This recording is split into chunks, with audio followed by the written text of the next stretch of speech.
Hello, and welcome back to the Reactivist Podcast. I'm Marlena Shivo.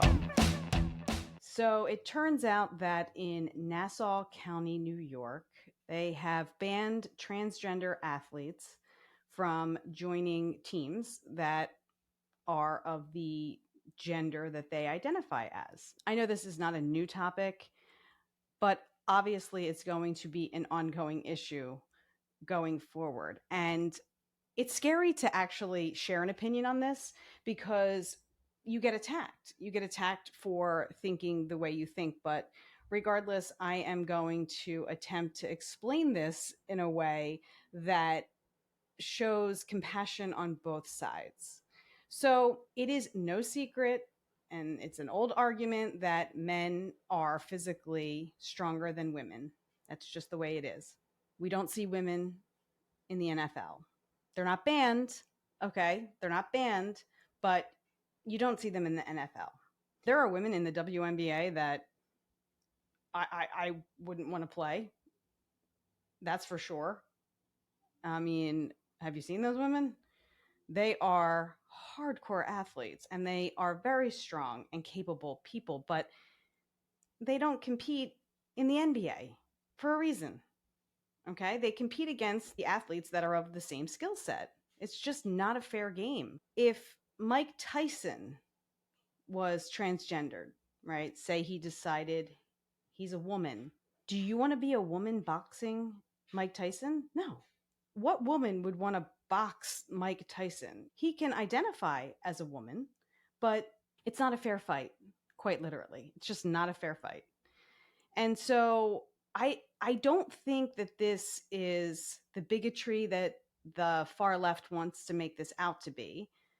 I think that if there is a male who is transgendered and identifies as a female, I think that they should just stay playing on the male teams because that is a fair competition. You know, we're trying to make rules to be inclusive, but then we're being exclusive to all the natural born females or cisgender females that want to compete fairly in a sport. I know we're all about equality. I get it. Women can do what men can do, right? You know, we can hold the same professions, we can learn the same things, we can have the same rights, and that's how it should be. But we shouldn't be pretending that the physical strength of a woman can compete with the physical strength of a man. And not to get really dark, but this has been proven time and again in the world of domestic abuse. I'm not saying women haven't abused their male spouses. There are cases of that. However, statistically, it's the man dominating the woman. It's women being scared of men. It's men raping women, right? And women can't get away. Why? Because they can't physically ward this person off. Yes, sometimes weapons are involved and they're scared for their lives. But if someone grabbed you, you know what? Do an experiment. I've done an experiment before with men. I have said to men before, do me a favor, hold me down with all your strength. Just hold me down. I want to see if I can get away. And I'm talking men of all sizes, right? I've done this with a few different people. And I just wanted to see how that would play out. And do I have to tell you how it played out? I couldn't get away. Why is that? Because men are stronger than women. They just are. Okay. So you can be a man who identifies as a woman, and that's your right. And I'm perfectly fine with that. I'm not here to tell anybody how to live their lives.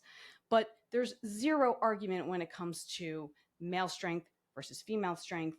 And that's why, if you look at all the professional sports, you see there are female divisions and there are male divisions. I think everybody should have the right to be who they are, whatever that looks like to them, whatever feels right to them, 100%.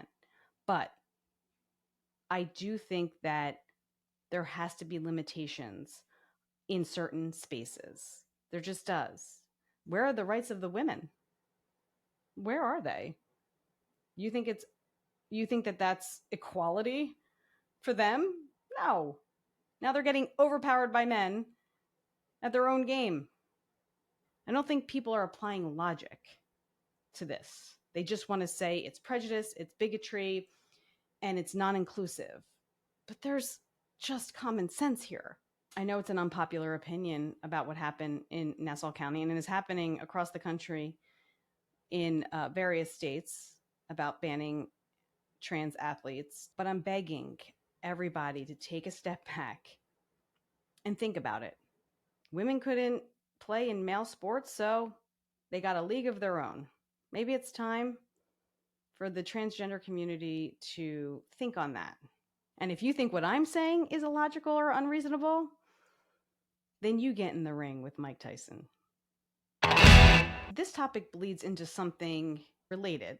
Across the country, there are laws being pushed and proposed to have kids being transgendered and having the ability to get gender affirming surgeries or hormones without the consent of their parents. And I don't know why this is being pushed so hardcore. If you are a 12-year-old or a 13-year-old kid, you're not old enough to make medical decisions like that. You're just not. They're not old enough to even have their own health insurance, but they're allowed to make medical decisions for themselves.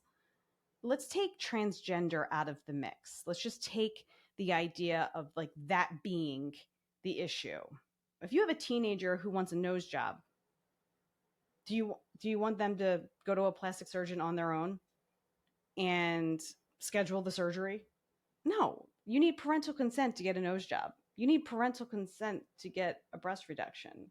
No surgeon has the consent to perform any other type of surgery on your child without parental consent. So why are we trying to allow kids to change their bodies irreparably without parental consent? Where is the logic? You're a parent. You have a 12-year-old, a 13-year-old. It is your job to protect them and to make sure that you're making the best decisions for them because they are incapable of making decisions for the future. They just are. They think they know what they're talking about. Let's be real here. Try to go back into your 12-year-old mind and think about the way you thought of things and think of the things you used to think about. I mean, the things that kids think are important today aren't, and they grow out of a lot of things. And I'm not saying that every child who thinks that they are transgendered is going to grow out of it, but there is a large percentage that will. And they just might be gay. Parents are the legal guardian of their children until they are 18. And kids should not be able to make any decisions medically for themselves until they are a legal adult. And I don't understand why we are pushing so hard. I'm not against transgender people. I am actually a very huge advocate and supporter of the LGBTQ community. And there's been infighting within the LGBTQ about this because it really does go against logic when it comes to sports and when it comes to minors making decisions for themselves.